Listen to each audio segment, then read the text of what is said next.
Good afternoon and namaste from Kathmandu, Nepal. I welcome you all on my presentation. Topic is bioengineering in Himalayas for disaster reduction and its policy mainstreaming. Focus of my presentation would be how bioengineering has become sustainable approach in Nepal for disaster risk management, and also how the works is contributing to policy feedback. That is my very comprehensive presentation, and I will try to complete my presentation in given time. And also you can look at the photographs in the background that represent the landscape of mountain and Himalayas landscape of Nepal. Therefore, how the land and soil conservation is important for this country.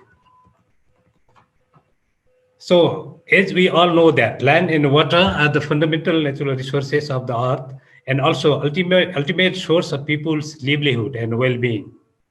However, it is very difficult to us to conserve land and water because the challenges are watershed degradation, landslide and soil erosion, flood. As a result, impacted on livelihood is huge. You can look at the representative photographs which reveal the land degradation, landslide, and agricultural land, loss of agricultural land due to flood. And water-induced disaster is the key for Nepal. Landslides and flood is regular phenomenon in Nepal. The reasons are as follows. Fragile geological formation, as I already mentioned that Nepal is very fairly mountainous country. More than 85% of the land is mountainous and comprises by Himalayas. Unsustainable land use is another reason. Infrastructure development, particularly rural road, hydropower, and urbanization. Impact of climate change is very high. Nepal is very vulnerable to climate change. Therefore, Nepal is very vulnerable in landslide, flood, and other. If you look at the figure, which shows the number of human loss due to many disasters. So the highest human loss due to lightning, which is also one of the part of meteorological phenomenon, and the landslide is the another dimension that loss average 900 one people since last 9 years from 2011 to 2020. Flood is another dimension which is very regular, yearly lost the life from many part of the nation. So this is very important to us to look at the water-induced disaster. So most importantly, you can look at the trend of human fatality. The trend of human fatality is increasing. Landslide, lightning, fire, and flood. If you look at the landslide, human fatality in 2020, 122 human loss yet. It will increase definitely because we have still to go the rainy season up to September. It will definitely increase. So this is the context of this country. Then the bioengineering as an intervention. So how we are applying bioengineering as a nature-based solution in Nepal. As we know that plant play hydrological engineering functions, the tool becomes very cost-effective and sustainable. It reduces the surface runoff, flood risk reduction, slope failure control, river training, and landslide treatment. If you look at the photograph in the right side, how bioengineering is using to control the landslide and land restoration. So the result shows that the landslide has been totally controlled, and the bioengineering has become really nature-based solution for land restoration and slope stabilization.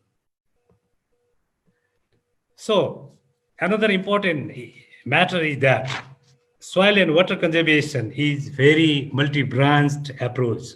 Therefore, we have to utilize many profession, many knowledge, and multi-branch approach. So we have to use bio, civil engineering, livelihood support system, and stakeholder mobilization. The photograph shows all the dimension. For example, we are using bioengineering and physical material for river bank protection, combining bio, civil engineering for gully treatment, conservation pond, which helps to infiltrate the water, to conserve the water in the downstream. So that is also part of the integrated watershed soil conservation measure. Conservation and livelihood. We have to include conservation and livelihood. We are using irrigation method for conserving soil and water, and also enhancing the livelihood, because one of the key objective of integrated watershed and bioengineering is to increase the productivity of land, so that facilitate to increase the livelihood of the people. So skill level awareness is also very important. The stakeholder mobilization, this is very complicated and very big issues. No single institution, no single program and project and community can handle this kind of big issues. Therefore, we have to utilize all the resources in the society. So we are using bio, civil, and social resources to control the soil and to conserve the water. So moreover, linking policy to practice. So, policy feedback is important to institutionalize the matter inside. So ecosystem-based DRR is an entry point for EBA and nature-based solution. So we have to look at this issue as a entry point. Ecosystem protecting infrastructure and community project works for eco-friendly road construction facility to reform the sectoral policy. EPIC project, which was under IUCN, and IUCN is contributing a lot in bioengineering sector and also for the policy influence in Nepal. So this EPIC project in Nepal brought government, policymaker, IUCN, local government, academia, and communities together to enhance the ecosystem, and also establishment of bioengineering demonstration site, nature-based solution for DRR. So this is very important to note that this is very multi-stakeholder approach. We have to involve all the sector to do the same thing. Therefore, we can conserve land and water.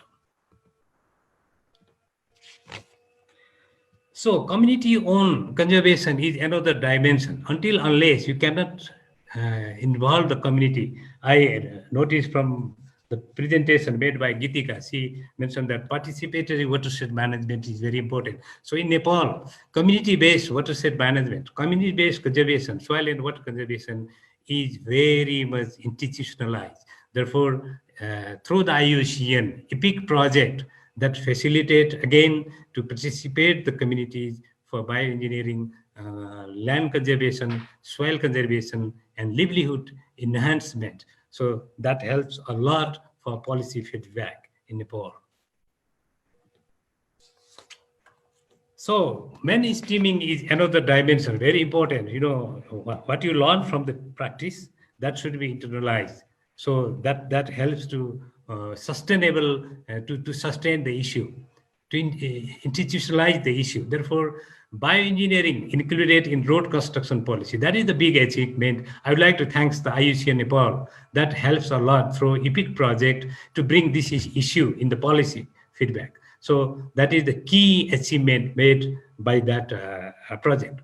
Provision included in Forest Act and Soil Conservation and Watershed Management Policy. I was leading to formulate the Forest Act and Soil Conservation and Watershed Management Policy. So bioengineering issue has been well incorporated in the national policy of Nepal. Environment Act and Regulation has been amended and included the bioengineering method in the all development endeavor. So all the investment, all the investor, private sector, they have to use the bioengineering in their project and program. So that helps a lot for nature-based solution. So the issue has been creating environment to incorporate the development sector policy and local level. It means the situation has been enabled so that the provincial and local government also included these issues inside their system. Means policy, plan, program, and budget. So that is how things are moving and things is mainstreaming. So community awareness and mobilization is also another important dimension that we are doing in Nepal. So what lessons we have learned? So that is most important to move forward. Bioengineering, a sustainable, low-cost and practical approach. That is well known. Many research reveal that even more than 30% cost reduced bioengineering to achieve the target. So that is the key result that we have to learn. Need to institutionalize through policy, legal instrument, plan, program, and budget. So that helps to move forward the issue. The issue has been already institutionalized in Nepal. Community and local owned projects are most effective. So this is the local issue. This is the regional issue. This is the issue of the people. Therefore, community should be involved in the process from planning, policy, planning, program, and implementation. So that is quite good fashion in Nepal. We are very much, doing with community in land conservation, soil conservation, forest conservation, and nature-based solution. Soil and water conservation and disaster management must be part of the program and project. So it means any project and program, any intervention, any development intervention has to include this issue inside the, inside their program and budget. So that helps to tackle the challenge. Bioengineering in Nepal, eventually, this is my last slide, bioengineering in Nepal gradually becoming a strategy for nature-based solution to tackle the socio-environmental challenge, particularly DRR in Nepal.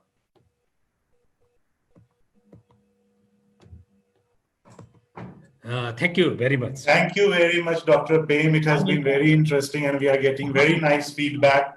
People asking that it was a nice presentation and we need champions like you from the government who can push these things into the policy. And it's really great to hear how the road policy or the Environmental Protection Act has included bioengineering as an important approach.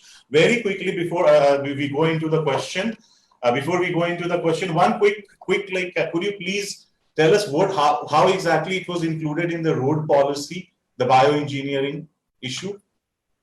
So actually, rural road construction and, the regional and national road construction is undergoing in Nepal because Nepal is in the process of development. So a lot of infrastructure are under development. So that is creating, the lot of landslide and soil erosion. So that issue has become very big challenge to Nepal. You see the landslide, result of landslide, loss of human loss and loss of, agricultural land and many. Therefore, even the local government, provincial government, even by the national government, the provision, if you are designing the project, from the designing, you have to put the money. You have to make the strategy so that you have to plant the tree. You have to use the bioengineering to stabilize the slope. And conserve soil and also water. Thank you very much, Dr. Pem.